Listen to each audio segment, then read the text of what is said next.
Hello, everyone. Peskerma. Thank you for coming and hearing our talk today. The topic language is land and land is language. My name is Paul Megan. I am the TESOL Bilingual and Multilingual Interest Section Chair. And with me today, we have Dr. Susan Chiblow, Assistant Professor at the University of Guelph and International Joint Commissioner. We're going to take a conversational approach to a co-authored paper that Dr. Chiblow and I wrote in the journal Human Geography, titled Language is Land, Land is Language, the Importance of Indigenous Languages. Today, we'll be sharing our personal perspectives as Anishinaabe Kwe and Gael on Anishinaabemowin, the Ojibwe language, and Gaelic, Scottish Gaelic language. We'll first introduce ourselves, and then we'll go into the questions that we raised in the paper and take a conversational approach to addressing these. Why are Indigenous languages important? What are the effects of colonization on Indigenous languages? What are the responsibilities and connections to the land embedded in Indigenous languages? Why is land-based learning and full language immersion important for Indigenous languages? And what are the challenges in implementing these strategies? And where can we go for here? We hope these questions will shed insights into the intersections between Indigenous knowledges, multilingualism, and sustainability, which is the theme of this panel. Thank you for inviting us. I'll pass it over to Dr. Chiblow to introduce herself. Miigwech, Dr. Megan. Anin Bojo, Milokishap, Suchiblo Dishnikaz, Ogama Anug Indigo, Chichak Dodam, Ketagonzi Bing Dunjaba, Ketagonzi Bing and Dogam, Anishinaabe Kwe, Ojibwe, and Dao. My name is Suchiblo. I have a spirit name. My clan is the Crane Clan, and I am from Garden River First Nation, where I also live. Thank you. Miigwech, Tapalev. Agus is misha Pomniachin, she Gael a Hunnam, Rug agus Hochami on an Glasachu, on an Alapa, agus Sauna used to Jas a Ham Cholach Movahid. My name is Paul Megan. I'm a Scottish Gael from Glasgow, Scotland, and my mother's side of the family is from the Isle of South Uist in the Highlands of Islands of Scotland. Thank you, everybody. Okay, Dr. Chiblow, I guess we should get this conversation started. Thanks so much for your availability and willingness to participate in this panel.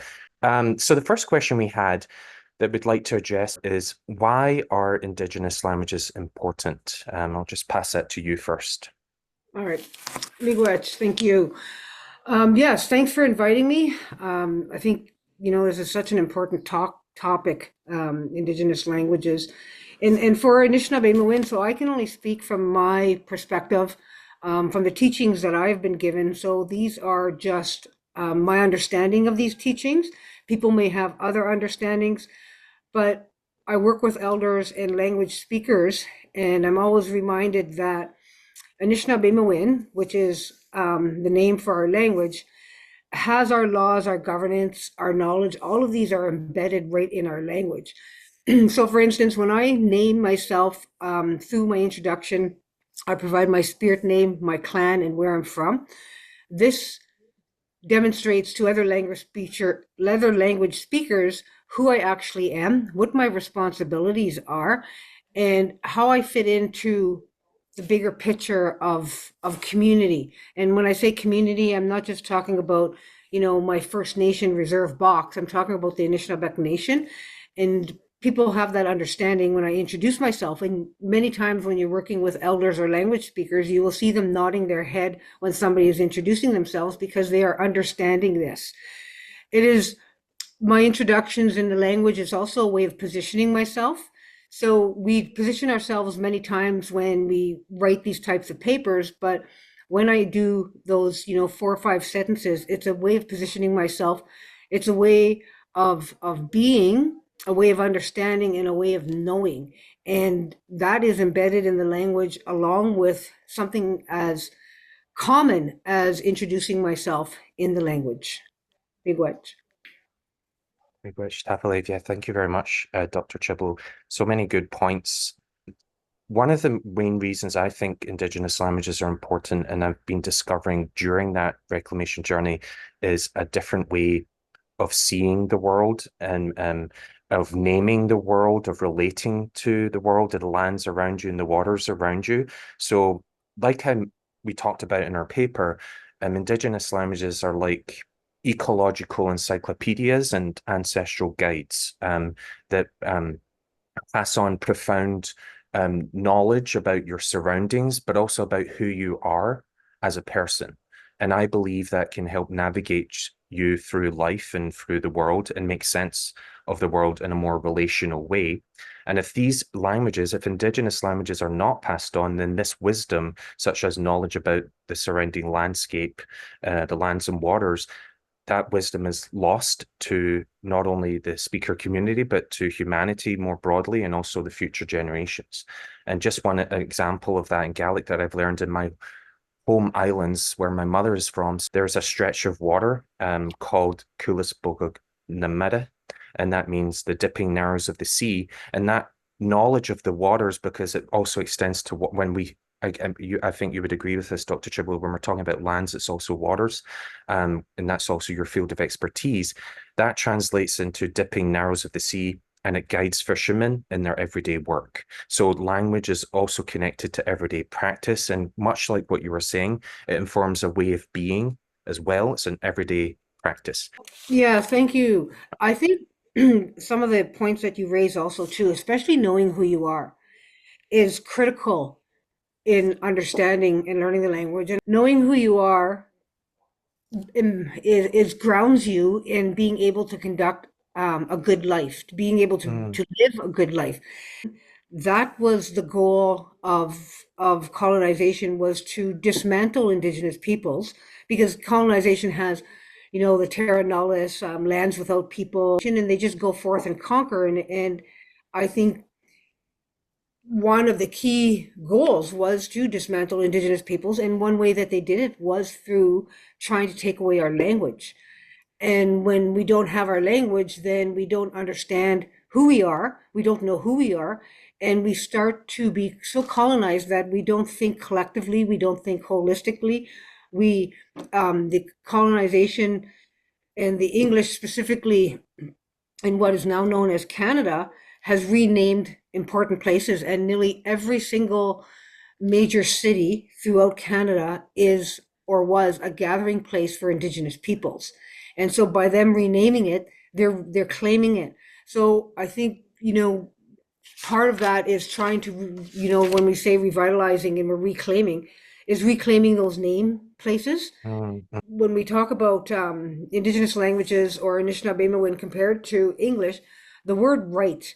So mm, we always talk about, we have treaty rights, we have Aboriginal rights, we have all of these rights.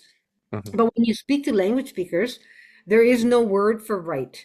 There is a word for responsibility, and that responsibility is embedded in everything that's being said. That responsibility is embedded in my name and in my clan and where I'm from. Inside our language, we have things like respect and reciprocity and only taking what you need, and our laws, and all of these things are actually embedded in our language. And when they take that away, that changes who we are, and we do act as individuals. We don't act as a collective anymore. That was the goal of the colonizers, was to just take away our language so that we would forget who we are, we would forget our responsibilities, and we would become part of mainstream colonial society. mhm. Yeah. Happily, thanks so much for sharing that, Dr. Chibble. And that kind of like addresses the second question we had. What are the effects of colonization on Indigenous languages?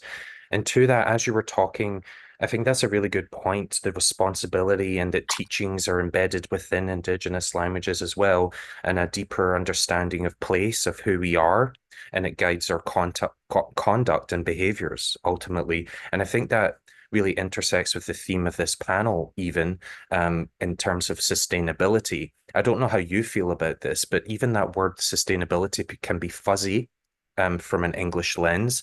But I think in Indigenous languages, there are concepts that just naturally envelop and embody what is typically understood as sustainability. And what I mean by that is, like you said, living a good life, living in relation to place, not taking more than you need. Those are sustainable principles in themselves. And I believe most Indigenous languages have concepts like that. And one in Gaelic is dúchas.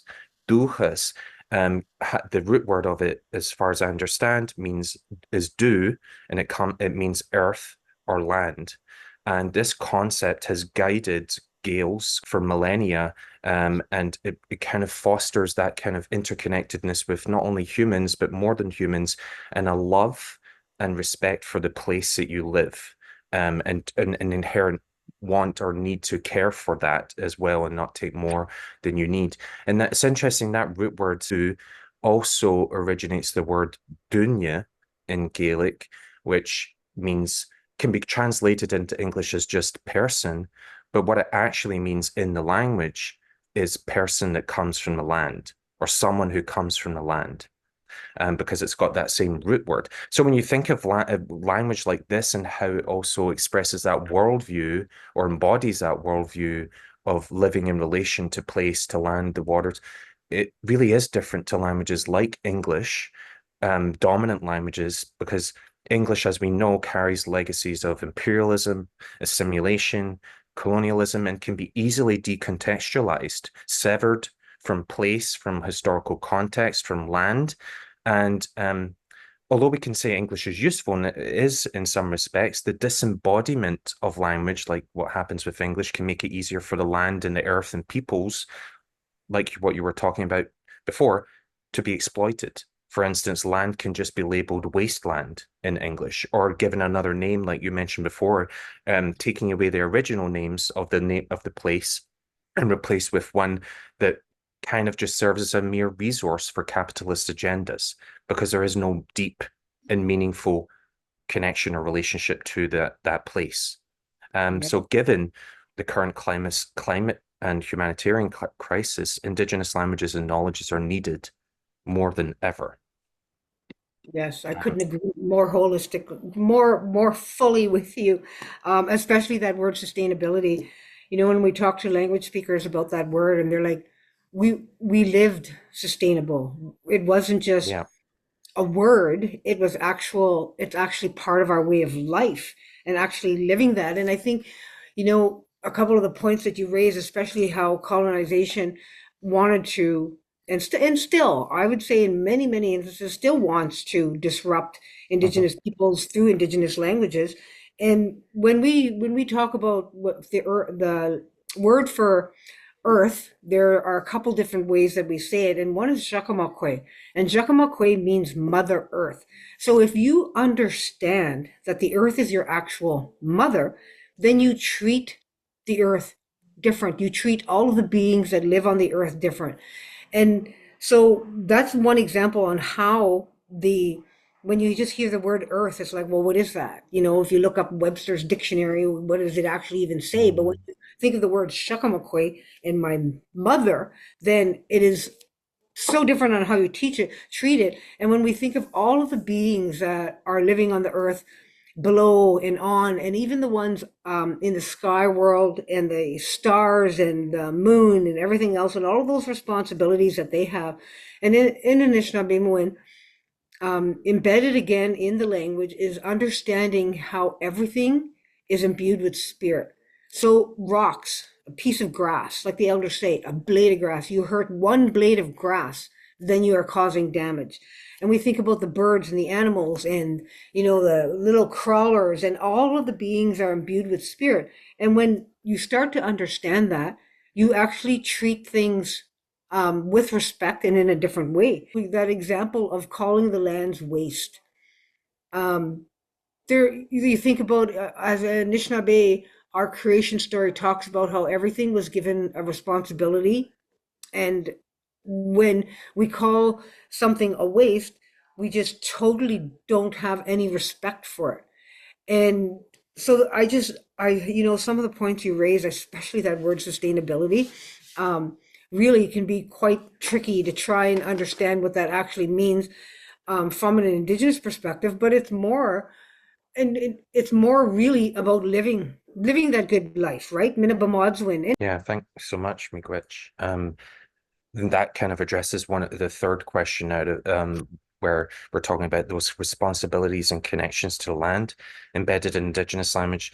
And even I'm just, as you were talking, and so many good points, even the word Glasgow, where I'm from, doesn't really say much in English at all, but it comes from a Gaelic word. It's glasahu, glasahu. And glass means green, the beginning word, and it means green hollow, or it can mean green hollow or green place, um, or glen. But it also gives that rise to the word that Glasgow in a Gaelic worldview, or in many Glaswegians' worldview as well, people who live there, it means dear green place, where there's lots of greenery and trees. So again, it's just to your point that it kind of has a different meaning, where English sometimes that meaning can be lost, those connections to place, and even in place names in Gaelic, you'll hear, for example, loch meaning lake, Loch Nambric Mora, it means lake of the big trout. And that typically describes what you'll find in Mhm. that particular loch. And so just emphasizing the kind of ecological knowledge that's also, like you've mentioned before, encoded and transmitted through language, and what can be lost if we're not transmitting the language, which is inherently connected to knowledge of place and of also who we are, as people. And I think that brings us on to maybe the last questions, which is, why is land-based learning and full language immersion important? What are some challenges there? And where can we go from here? Yeah, I think land-based learning is extremely important, and I think we've touched on a lot of the topics as to why it's important, and especially, Dr. Megan, how you just explained the word Glasgow and the name of the place and or the loch, Big Trout Loch, lake, and thinking about that and the when you're land-based learning, you're actually learning from the land. So place names Hmm. telling you what is there tells you what your responsibilities are. And when we take that away, then you don't know what your responsibilities are. And so land based learning and full language immersion is just critical for this. So thinking about language immersion and the amount of time that you need to spend listening. And it's so important in the Anishinaabe for Anishinaabe peoples, and one of the teachings that comes first is that ability to listen. And when we talk about listening, we say bezindam is one of the words that we use, and it's more about um, learning to hear without reaction. Listening is actually sitting there and hearing and absorbing what you're actually being told. So I think that you know, we talk about how the language actually comes from the land, and we think about the different places throughout the world. Being on the land and hearing those sounds and hearing the language connects you more to place, and that's immersed, right? It's not just about hearing the language 24/7. It's also about being immersed in place, hearing the sounds around you and also hearing the language. Hmm. Yeah, I love that. And brings us to, where do we where do we go from here? We are in a crisis. People call it climate change. It's a climate crisis. And we have created that crisis as humans.